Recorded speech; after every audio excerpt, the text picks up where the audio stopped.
Welcome friends. आज हम पढ़ने जा रहे हैं यूरोप महाद्वीप। यूरोप महाद्वीप विश्व में क्षेत्रफल की दृष्टि से छठवां स्थान रखता है और जनसंख्या की दृष्टि से तीसरा स्थान रखता है। विश्व के कुल भू क्षेत्र का यूरोप महाद्वीप 6.5% है। उत्तरी गोलार्ध का सबसे छोटा महाद्वीप कौन सा है? यूरोप महाद्वीप उत्तरी गोलार्ध का। और दक्षिणी गोलार्ध का अगर बात करें तो आता है ऑस्ट्रेलिया। इसे प्रायद्वीपों का प्रायद्वीप, प्रायद्वीपों का महाद्वीप और आधुनिक सभ्यता का केंद्र भी कहते हैं। यूरोप महाद्वीप में सर्वप्रथम पुनर्जागरण और औद्योगिक क्रांति का सूत्रपात हुआ इस महाद्वीप में। इस महाद्वीप के उत्तर में उत्तरी ध्रुव सागर और बाल्टिक सागर है। इसके दक्षिण में भूमध्य सागर और काला सागर है और इसके पश्चिम में अटलांटिक महासागर है। यूरोप महाद्वीप और एशिया महाद्वीप के बीच में एक पर्वत है, काकेशस पर्वत। काकेशस पर्वत के द्वारा यूरोप महाद्वीप एशिया महाद्वीप से अलग होता है। एल्ब्रुस क्या है? 5642 मीटर, यूरोप का उच्चतम बिंदु जो आल्प्स पर्वत पर स्थित है। विश्व का सबसे लंबा भूमिगत रेल मार्ग लंदन और पेरिस को जोड़ता है, कील नहर यूरोप महाद्वीप में उत्तरी सागर को बाल्टिक सागर से जोड़ती है। इम्पोर्टेंट क्वेश्चन है, बहुत ही कई बार क्वेश्चन आ भी चुका है कि कील नहर किन दो सागरों को जोड़ेगी? उत्तरी सागर और बाल्टिक सागर को। डाबर जल संधि है उत्तरी सागर को अंदमान सागर से जोड़ती है। बोसपोरस जल संधि काला सागर को मरमरा सागर से जोड़ती है। कर्च जल संधि अजोब सागर को काला सागर से जोड़ती है। पर्वतमालाएं कौन कौन सी है? एक आती है पिरेनीज पर्वतमाला जो फ्रांस और स्पेन के मध्य में स्थित है। पेनाइन पर्वतमाला ग्रेट ब्रिटेन में स्थित है। एपिनाइन पर्वतमाला इटली में स्थित है। ये इसकी प्रमुख पर्वतमाला है यूरोप महाद्वीप की। ग्रेट ब्रिटेन यूरोप महाद्वीप का सबसे बड़ा द्वीप है। कौन सा? Great Britain.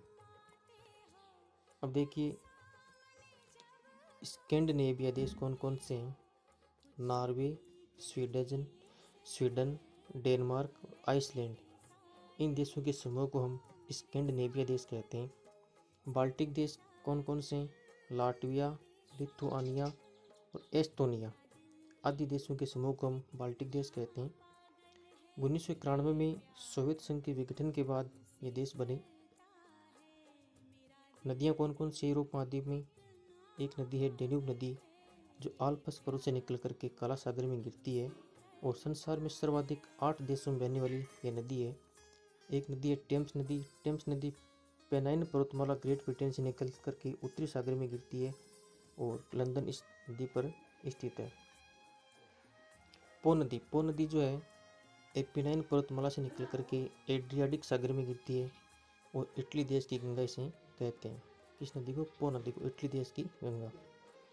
यूराल नदी जो है यूरोल पर्वत से निकलकर कैस्पियन सागर में गिरती है। एक राइन नदी जर्मनी की जीवन रेखा कहते हैं इसे। कोयला नदी भी कहते हैं। यूरोप का सबसे व्यस्त और महत्वपूर्ण जलमार्ग इस नदी पर स्थित है। वोल्गा नदी यूराल पर्वत वहाँ से निकलेगी और कैस्पियन सागर में जाकर गिरेगी। यूरोप की सबसे बड़ी नदी का नाम है वोल्गा नदी। यूक्रेन गणराज्य प्रमुख गेहूं उत्पादक क्षेत्र है। विश्व का अन्न भंडार इसे कहते हैं। रोटी की डलिया भी इसे कहते हैं। स्विट्जरलैंड विश्व का स्वर्ग कहलाता है और यूरोप का खेल मैदान कहलाता है स्विट्जरलैंड। इटली विश्व का सर्वाधिक अंगूर और जैतून उत्पादक देश है। कौन सा? इटली।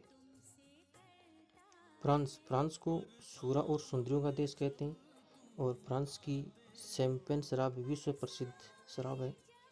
फिनलैंड को हम झीलों का देश कहते हैं। पेरिस को हम फैशन नगरी कहते हैं। रूस विश्व में सबसे बड़ा देश है क्षेत्रफल की दृष्टि से। गल्फ स्ट्रीम धारा को यूरोप का हम कंबल कहते हैं। कई बार क्वेश्चन आ चुका है, यूरोप का कंबल किसे कहते हैं। गल्फ स्ट्रीम धारा को। पोल्डर भूमि की अधिकता वाला देश जो है वह है नीदरलैंड, यूरोप महाद्वीप में स्थित है। विश्व की सबसे लंबी सुरंग फ्रांस व इटली के माउंट ब्लॉक में बनी हुई है, जो यूरोप महाद्वीप में है। इस महाद्वीप का निम्नतम बिंदु जो है कैस्पियन सागर है। यूरोप महाद्वीप का सबसे निम्नतम बिंदु कैस्पियन सागर है। धन्यवाद दोस्तों। हमारा वीडियो कैसा